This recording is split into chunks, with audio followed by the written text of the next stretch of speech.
Hello everyone. आज हम सब ग्रुप्स में सेकंड थ्योरम प्रूव करेंगे। तो थ्योरम है a non empty subset H of a group G is a subgroup of G if and only if number 1 AB belongs to H for all A comma B belongs to H, और second A inverse belongs to H for all A belongs to H। अब इस question को हम ध्यान से देखें तो जब क्वेश्चन में इफ एंड ओनली इफ लगा हो दैट मीन्स क्वेश्चन जो है टू वे प्रूव करना है।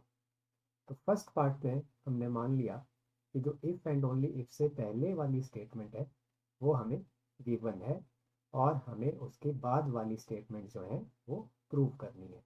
तो सबसे पहले हमने गिवन में लिख लिया given H is non empty subset of G and H is the sub group of G।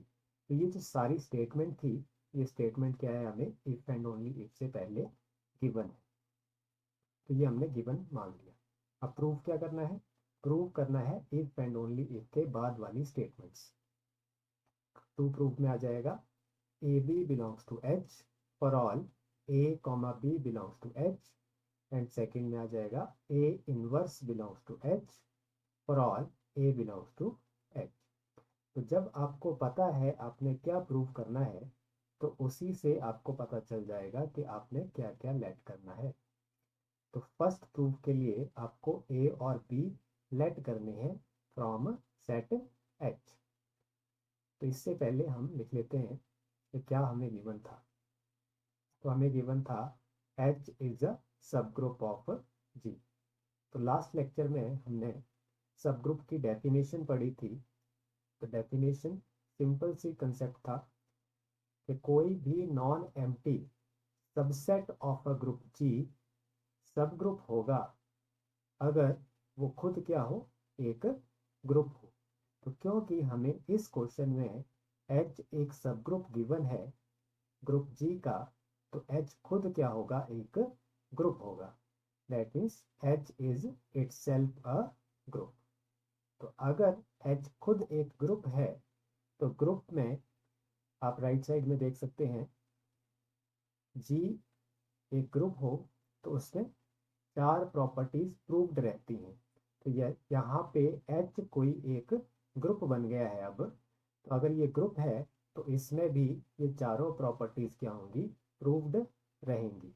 तो फर्स्ट प्रॉपर्टी क्या है, closure property. Second property associative property.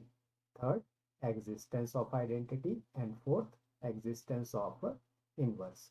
अब इन चार प्रॉपर्टीज में से हमें कौन सी यूज करनी है वो क्वेश्चन को देख के आपको पता चल जाएगा।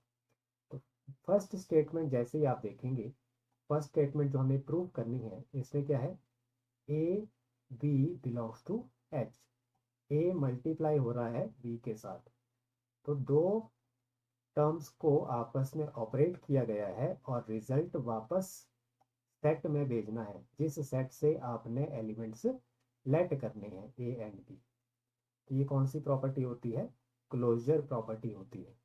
क्योंकि एच एक ग्रुप है तो क्लोजर प्रॉपर्टी इसमें पहले से ही प्रूव्ड रहेगी।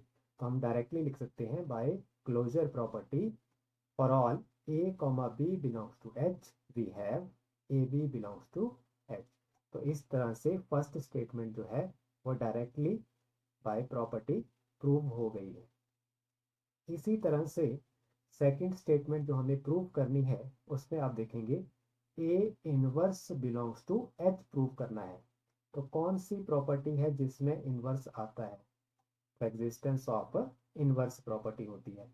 तो इसलिए हम डायरेक्ट लिख सकते हैं क्योंकि एच क्या है, एक ग्रुप है और ग्रुप में फोर्थ प्रॉपर्टी जो होती है वो एग्जिस्टेंस ऑफ इनवर्स होती है। तो बाय एग्जिस्टेंस ऑफ इनवर्स हम लिख सकते हैं for all A belongs to H we have A inverse belongs to H. के एच के हर एलिमेंट के लिए उसका इनवर्स भी उसी सेट में प्रेजेंट होगा by existence of inverse property. तो इस तरह से हमने दोनों रिजल्ट्स जो थे वो प्रूव कर लिए by using simple definition of a group. अब हमें क्या करना है, थ्योरम का कन्वर्स प्रूव करना है।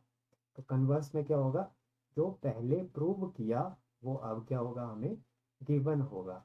तो ये जो दो स्टेटमेंट्स हम प्रूव करके आए हैं, ये दोनों स्टेटमेंट्स हमें अब गिवन हो जाएंगी। और प्रूव क्या करना रहेगा, हमें प्रूव करना है H इज अ सब ग्रुप ऑफ G। तो कन्वर्स पार्ट के लिए सबसे पहले हमने लिखा गिवन क्या है। गिवन क्या है, H is non empty subset of G। और इसके साथ हमें क्या गिवन है, दो कंडीशंस गिवन है जो हमने पिछले पार्ट में प्रूव की थी। तो फर्स्ट कंडीशन लिख ली, A B belongs to H for all A comma B belongs to H। और सेकंड कंडीशन क्या थी, A inverse belongs to H for all A belongs to H। अब हमें क्या प्रूव करना है, हमें प्रूव करना है H इज अ सब ग्रुप ऑफ G। अब हमने बाय डेफिनेशन एक ही तरीका पढ़ा है अभी तक किसी भी नॉन एम्प्टी सबसेट को सब ग्रुप प्रूव करने का। वो कौन सा मेथड था कि उसे खुद एक ग्रुप प्रूव कर दिया जाए। तो यहाँ पे हम डायरेक्टली H को एक ग्रुप प्रूव करने की कोशिश करेंगे। और ग्रुप कैसे बनता है, ग्रुप में होती हैं आपके पास चार प्रॉपर्टीज। फर्स्ट प्रॉपर्टी क्या है, closure property. Second associative. Third existence of identity. And fourth existence of inverse. तो अब हमें H सेट के लिए ये चारों प्रॉपर्टीज जो हैं वो प्रूव करनी है। तो सबसे पहले फर्स्ट प्रॉपर्टी पर आ जाते हैं। गिवन क्या था हमें, गिवन था A B belongs to H for all A comma B belongs to H। ये हमें गिवन है फर्स्ट कंडीशन। और ये फर्स्ट कंडीशन है क्या, दो एलिमेंट्स हमने H से उठाए, दोनों को आपस में ऑपरेट किया और रिजल्ट वापस H में ही प्रेजेंट है। तो ये कौन सी प्रॉपर्टी होती है, क्लोजर प्रॉपर्टी ही होती है। हम डायरेक्टली लिख सकते हैं क्लोजर प्रॉपर्टी होल्ड्स इन H। इसी तरह से सेकंड प्रॉपर्टी पे आ जाते हैं। सेकंड प्रॉपर्टी कौन सी होती है, एसोसिएटिव प्रॉपर्टी। तो हमने क्या किया, तीन एलिमेंट्स लेट कर लिए H से। तो let A B C belongs to H। अब आप वेन डायग्राम में देख सकते हैं, क्योंकि H क्या है, सबसेट है ग्रुप G का।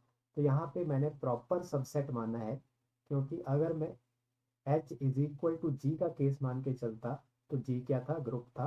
तो H ऑटोमेटिकली ग्रुप प्रूव हो जाता और आपका क्वेश्चन यहीं पे स्टॉप हो जाता। पर अब क्योंकि हम H जो है सबसेट है G का, तो H प्रॉपर सबसेट हो सकता है। तो इसलिए हम इसको वेन डायग्राम से समझ सकते हैं।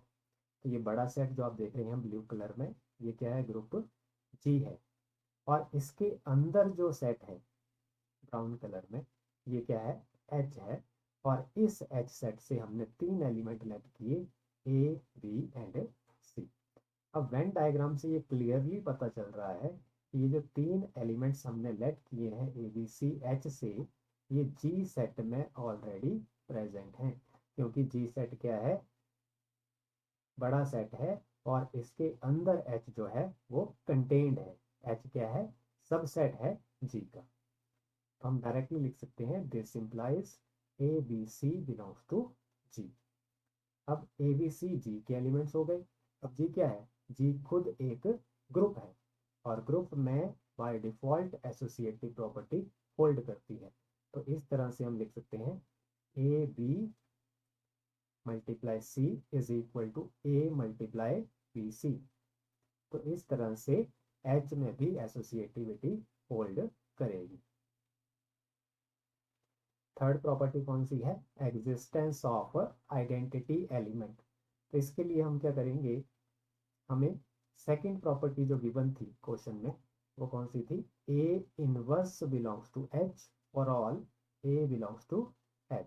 वो प्रॉपर्टी हमने गिवन में लिख ली। अब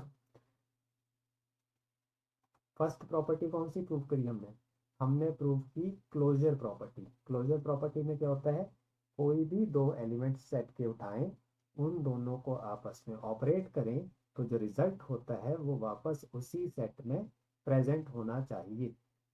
तो क्योंकि इस क्वेश्चन में हम क्लोजर प्रॉपर्टी पहले ही प्रूव कर चुके हैं, या ऐसे कह सकते हैं कि हमें पहले से ही गिवन थी, तो यहाँ पे एक एलिमेंट ए है हमारे पास और दूसरा एलिमेंट है ए इनवर्स। दोनों ही एलिमेंट्स किसके हैं? सेट एच के एलिमेंट्स हैं।